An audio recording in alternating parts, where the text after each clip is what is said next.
أنا عايز أقول طب بلا إنسانية كالصلاة بلا وضوء. دي لافتة دايما حضرتك. أنا زرت حضرتك خارج هذا الصرح العظيم، داخل عيادات خارجية، وجدت هذه اللافتة متواجدة في كل مكان حضرتك قيادة فيه أو حضرتك بترعاه، بلاقي هذه اللافتة متواجدة. ما هي الرسالة اللي عايزين نوصلها لأهالينا بالجملة الجميلة دي؟ والله هقول لحضرتك حاجة. أنا دايما كنا نشوف زمان يا إما دكتور منقطع تماما للمستشفى، وممكن ما يكونش ناجح في شغله الخاص، أو دكتور ناجح جدا في شغله الخاص ومش مهتم خالص بالمستشفى. المعادلة الصعبة إن أنت تكون ناجح في الاتنين، تكون أكثر مصداقية. لما المريض يبقى عارف إن نسيم من الناس الدكتور ده شغال كويس جدا جدا، والناس بتتهافت عشان توصل له، ويجي يلاقي نفسه الدكتور شغال في المستشفى مجانا، بيكون الموضوع اكثر مصداقيه، بيكون المستشفى اكثر قوه.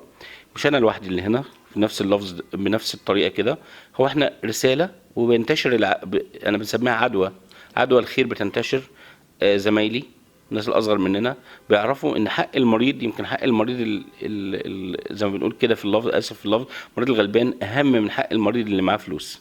المريض اللي معاه فلوس لو ما لقانيش النهارده هيروح لحد تاني، لكن المريض اللي معهوش فلوس وجاي هنا يقصد حقه، لو ما لقاهوش اكيد هيضيع. وده اللي احنا بنحاول نوصله لكل الشباب الصغيرين من الاطباء.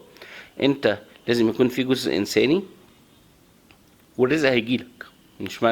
مش انت هتشتغل مع المريض ده الرزق مش هيجيلك، لا الرزق هيجيلك على يعني حضرتك اثرت نقطه مهمه، على كم الشغل اللي انا بعمله هنا ده.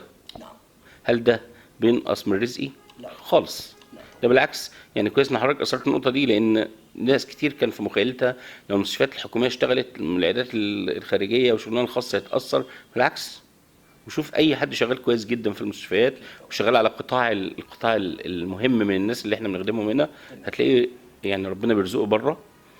غير كده وكده الموضوع الرزق مش فلوس بس، هو رزق ستر وصحه ودعاء للناس الصالحين دول. فاحنا طبعا دي الرساله اللي بوصلها كل زمايلي، كل الاطباء الصغيرين بالذات، اللي هو هيعيش اكتر مننا شويه. انا شايف ان في اقبال بطريقه يعني زايده عن المتوقع للمكان ده، وزيارات دايمه من اهالينا، ده دليل على الثقه في المكان.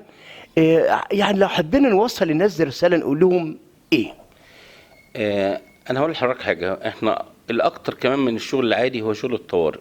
انا النهارده لما يجي لي مريض عنده فجاه كده حصل له انفصال شبكي، متوسط عمليات الانفصال الشبكي دلوقتي من 20 ل 50 الف جنيه للحاله الواحده. فاكيد مش كل الناس متوفر معاها بالسرعه اللي تخليه يعمل العمليه دي بسرعه. انا النهارده المريض لما بيجي لي في حالات مرضى، وخاصه في حالات الانفصال المبكر اللي هو الشبكيه جزء منها فاصل والباقي لسه مش فاصل، ممكن ادخله في خلال 24 ساعه 48 ساعه. ده خدمه. انا اتمنى لما يحصل لي حاجه او حد تبع يحصل له حاجه، الاقي حد بيتحرك لي بالكيفيه دي.